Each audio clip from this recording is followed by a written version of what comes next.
Yun, magandang araw mga 5-9. Magluluto nga pala tayo ngayong 5-9 na napakasarap na itik.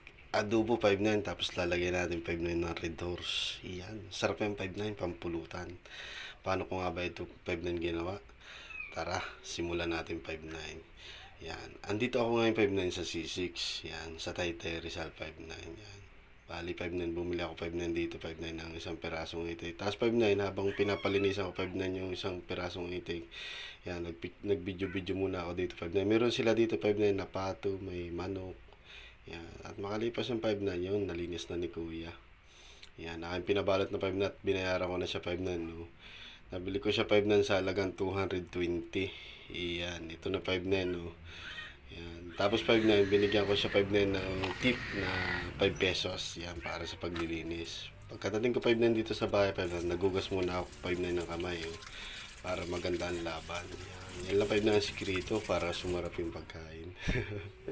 At ito na 5-9 yung ating nabili. Akin na 5-9 pinatadtad na yan. Para pagdating dito ay hugasan na lang. Yan. Hugasan ko lang yung 5-9. Tatlong hugas 5-9. Yan, para mas malinis talaga siya. Bago iluto. Sarap man din yung ganyan 5-9. Dubuhin natin. Yan, tapos ko 5-9 na hugasan. Nilagay ko na 5-9 sa pressure cooker. Nilagyan ko asin, tanlad, at saka bay leaves. Daon ng laurel. Nilagyan ko na din 5-9 ito. 3 basong tubig. Yan. Tsaka akin tinakpan 5-9 at akin pinakulaan na 5-9 ng 20 minutes. Yan, no. Makatapos ko 5-9 ng 20 minutes. Ito na 5-9 resulta. Yan. Ating 5-9 lulutuin pa naman yan. Nag-ready na 5-9 ako ng bawang at sibuyas. Habang 5-9 pinipit-pit ko 5-9 itong bawang. Yan. Maraming salamat nga pala sa inyong mga 5-9 at sa patuloy niyong pagsuporta sa aking mga ina-upload na video. Yan. Sana huwag kayong magsawa 5-9. Yan. Shout out po sa lahat at ingat kayo. Yan. Tapos 5-9 yung bawang 5-9. Ito ng 5-9 sibuyas. Yan. O. Ating 5-9 gagat-gatin lang yung 5-9. Maliliit lang din. Simple lang yung 5-9 ng ating bawang. Ayan o. Quality ang 5-9. At ito na 5-9 yung ating lulutuin. Yan. Ready na yan o. May reduce tayo 5-9 na. Yan o. Ating ilalagay ang 5-9. Yan. Pampatanggal yung 5-9 ng ano. Kung ano man yung mga anggo-anggo dyan o yung mga ano lansa. Yan. Sa ating lulutuin. At may aswiti tayo 5-9. Nilagyan ko na 5-9 ng mainit na tubig. Yan. Na ito na 5-9 no. At aking igigisa na 5-9 yung bawang at saka sibuyas. Yan no. Halo-halo lang 5-9 no. Yan. Ganyan lang. Lagyan ko lang 5-9 kunting mantika. Tsaka 5-9 nilagay ko na 5-9. Yan. Yung ating pinakuluan 5-9 na karne ng itik. At nilagyan ko na din 5-9 ng kunting sili. Ayan, quality na yan. No? Nilagyan ko na din 5-9 ng paminta. Para sa ganun, sumarap pa. Ayan, halo-halo lang 5-9. No? Ayan, bilis lang ng 5-9 lutuin niya at malambot na yan.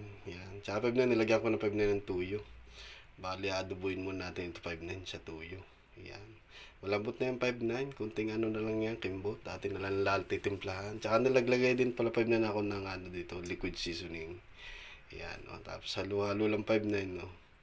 Ayan. Tapos nilagyan ko 5-9 yung ating ano, pinagpakuluan. No? Para lumasa. Ayan. Halo-halo lang 5-9. Ating yung paigahin. Ayan. No? Ganyan lang yan. Akin 5-9 na din tinakpan para mabilis 5-9 ng pagluluto nito. At saka ito na 5-9, yung ating pambato. Yan, nilagyan ko ng 5-9, Red Horse. Yan. Ayos yung 5-9. Yan, sarap niyan. Tapos 5-9 yan, nilagay ko ng 5-9 yung aswiti natin. Yan, makakatulong yung 5-9 para bumango. Ayan, sarap niyan 5-9, no? Alipas yung 5-9, nilagay ko ng 5-9 yung purong gata. Ayan, gata ng niyog. Akin ng 5-9 pinaano sa palengke. Yung hindi na ako 5-9 nagpakayod. Gata na yung binili ko para hindi na gagatayin dito sa bahay. Yan, makalipas ng 5-9, halo-halo lang 5-9. No? Naglagay na din pala 5-9 ako ng sili at saka yung laurel. Ayan, no? Quality na yung 5-9. No? Papaigay na lang. At saka naglagay 5-9 ako ng suka dito. Kunting suka lang 5-9 nilagay ko para mabalance 5-9 lasa. Ayan, ito na 5-9. No? Ay, iga na. Mamantika na yung 5-9. No? Ayan. Pinatay ko na 5-9 yung apoy at ito na 5-9 ang kinalabasan, no? Ay, kulay red doors. Yan, pero wag kayo 5'9" mag-alala. Quality yan. Ito na 5'9", no? Alak na lang 5'9", ang kulang dyan. Yan. O ka 5'9" kaning lamig. Ay, ito na 5'9", no? Finish na. Yun, 5'9". Naluto naman yung ating pamulutan. Yan, no? Adobong itik. Red Doors lang nilagay natin 5'9". Tara 5'9", tikman natin kung talagang quality ng pulutan ito. Shot muna tayo 5'9" na isa.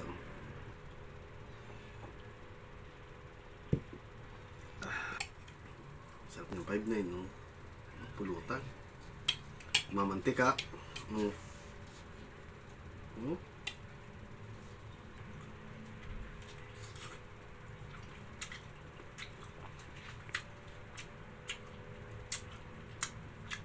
Panalo 5'9". Wala man lang 5'9" lansa. Hmm?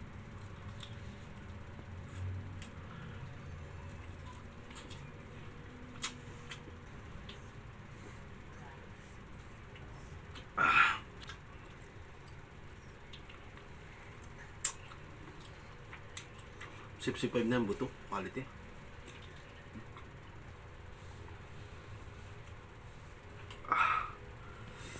Mas masarap dito 5'9" sa kanin. Kaning lamig.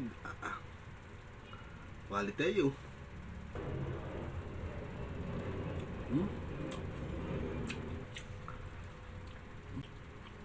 Talaga pa ng kachino. Pasasarapan nito.